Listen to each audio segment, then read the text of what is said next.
My name is Craig. I'd been married for 7 years. And I'll be honest, the last 2 years of it felt like living with a roommate. The spark had gone out years ago, but I stayed, hoping that something might come back. But what finally ended it? A single text message from Vegas.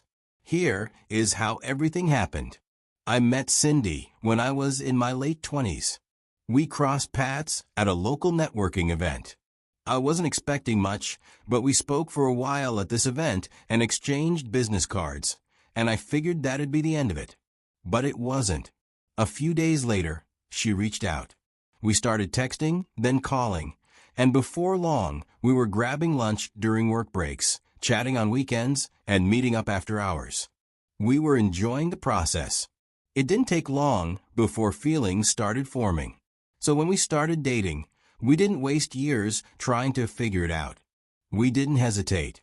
Within a relatively short time, we tied the knot. The early years of marriage were good. We had fun. We supported each other. We planned for the future, like teammates. We weren't rich, but we were stable. It felt like we were building a life with a solid foundation. But there was one thing we wanted, being able to have kids. We tried, and tried, then tried some more. Hope followed by letdowns. And each failed attempt chipped away at us in a way we didn't talk about out loud. And instead of leaning into each other, we both consciously, or not, started leaning into work. Cindy started picking up more projects. I took on more responsibilities. We were still in the same house, but our heads were in different spaces.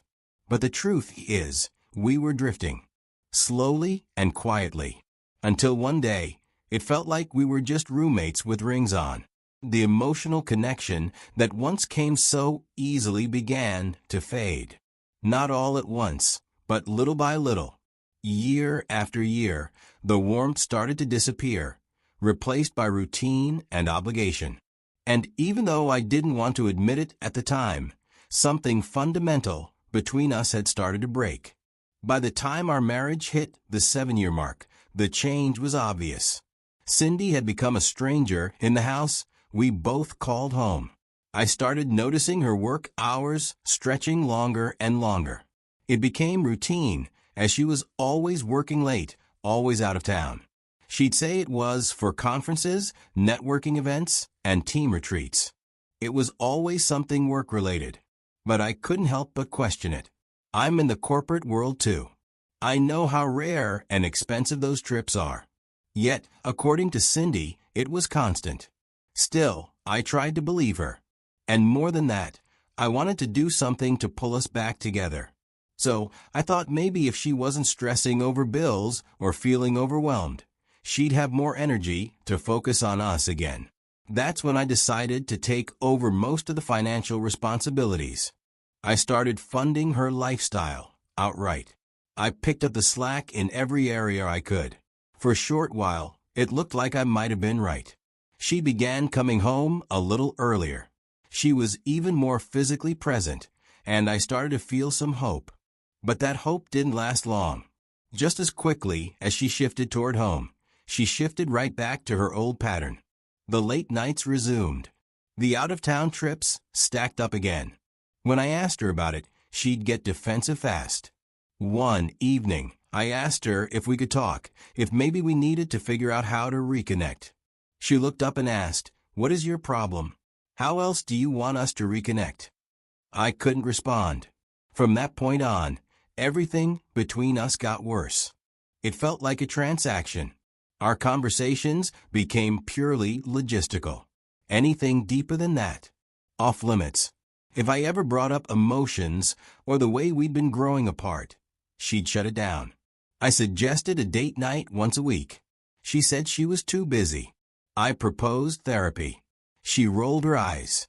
Even when I waited for her to have time, planned things for weekends when she said she'd be free, she'd still say she was tired or not in the mood. I can't lie, it hurt. Every rejection felt like another door closing between us. Then she started sleeping in the guest room after any minor disagreement. At first, I tried to be understanding, but eventually, I couldn't ignore the thought that there might be someone else. I had no proof, but I've lived enough to know that intimacy doesn't just disappear. A woman doesn't shut down every physical and emotional connection in a marriage unless she's finding that connection elsewhere. So, one random Tuesday evening, Cindy tells me her company is planning a team-building retreat in Las Vegas. A whole week, Saturday to Friday. I stared at her like a full week in Vegas, of all places. It didn't sit right with me. I mean, what kind of company completely shuts down its operations for that long just to build team spirit? I wasn't trying to start a fight. I just asked the obvious.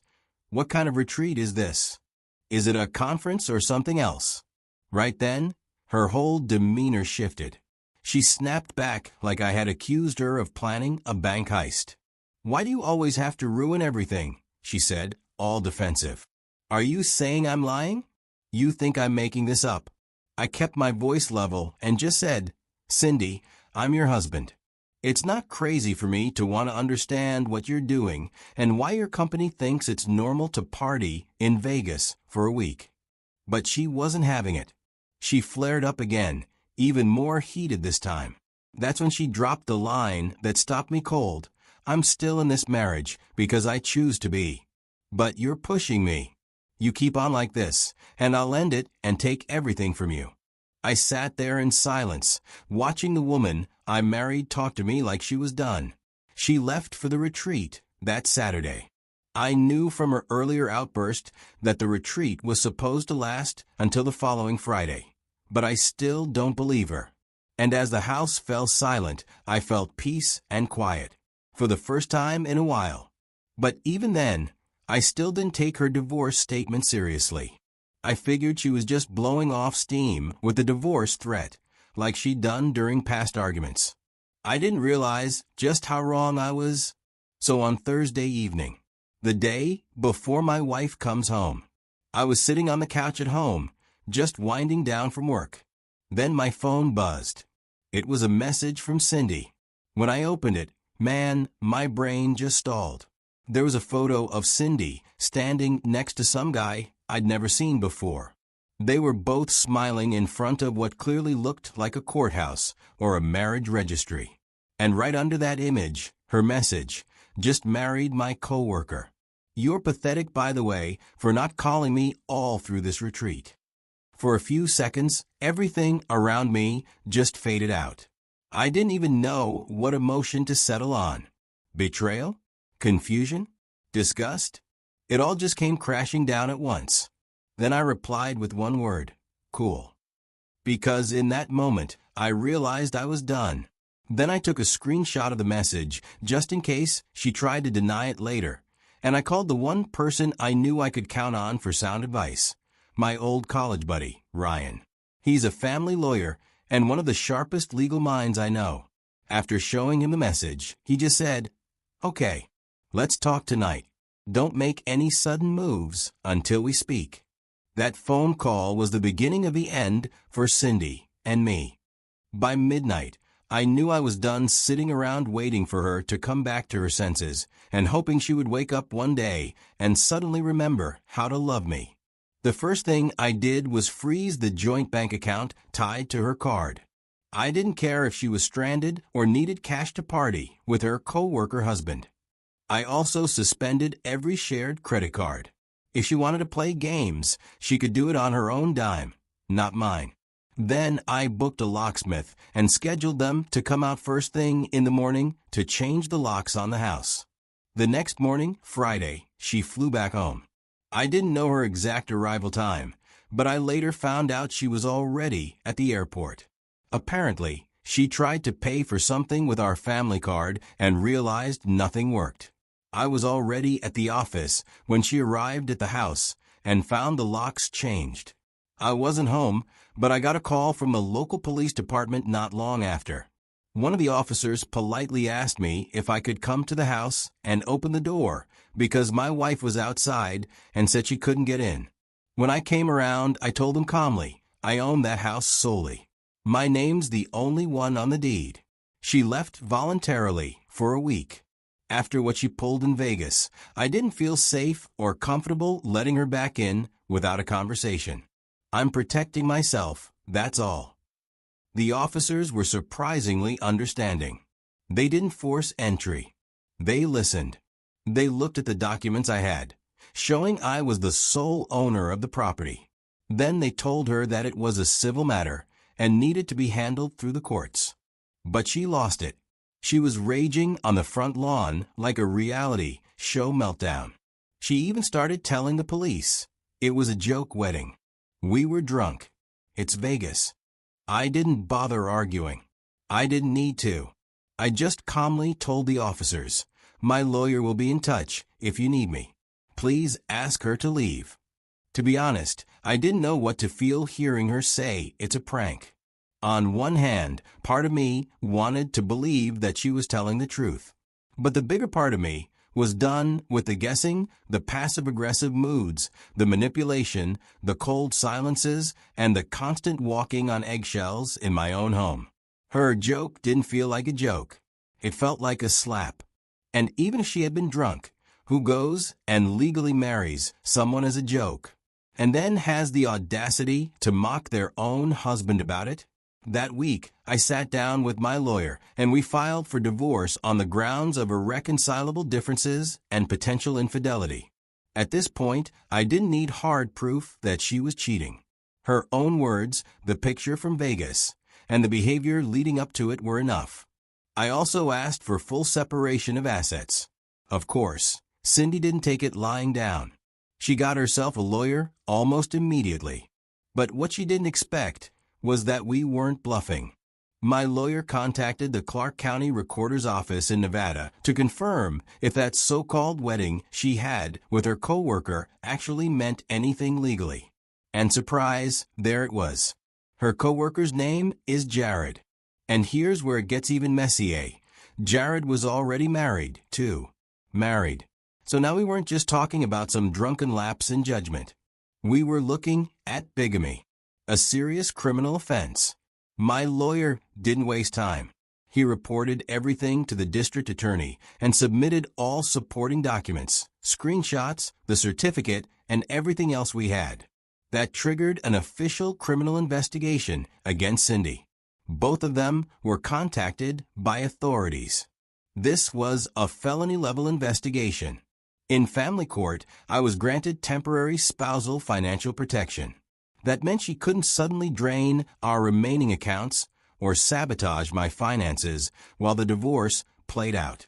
I was also granted full use of the house, which made sense. I owned it. On top of that, the judge issued an order to freeze all joint assets so nothing could be hidden or moved around in the background. That alone gave me the breathing room I needed. Then came the criminal court proceedings.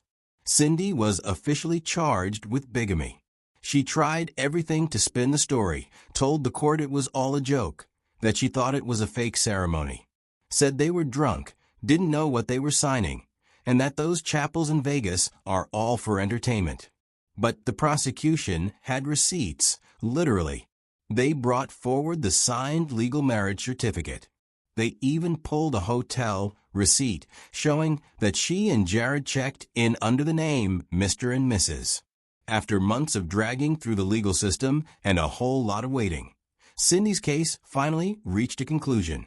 The court didn't take her explanation lightly. The judge didn't see it as a harmless mistake. It was treated as what it actually was, a second illegal marriage while she was still legally bound to me. Eventually, the verdict came in guilty. Now, before anyone thinks she ended up in orange overalls behind bars, let me explain. The court decided not to hand her jail time, probably because this was her first offense, and they figured the public humiliation and legal mess were punishment enough. Instead, she was sentenced to probation, slapped with a $10,000 fine, and ordered to complete community service. It wasn't a prison sentence, but it definitely wasn't a slap on the wrist either. That felony record was going to follow her around like a shadow. And the consequences didn't stop at the courtroom door. The moment word got out about her conviction, things spiraled fast at her job. Her employer didn't want to be associated with a convicted felon, especially not in a corporate environment. HR didn't waste time. She was let go almost immediately. They also confirmed that the company never took people to a retreat. Well, it no longer mattered to me. As for me, my side of things wrapped up far cleaner. I was granted a full divorce. No alimony, no financial obligation to her, no emotional strings left to tug. The court recognized her actions as a betrayal, and that played a role in their decision.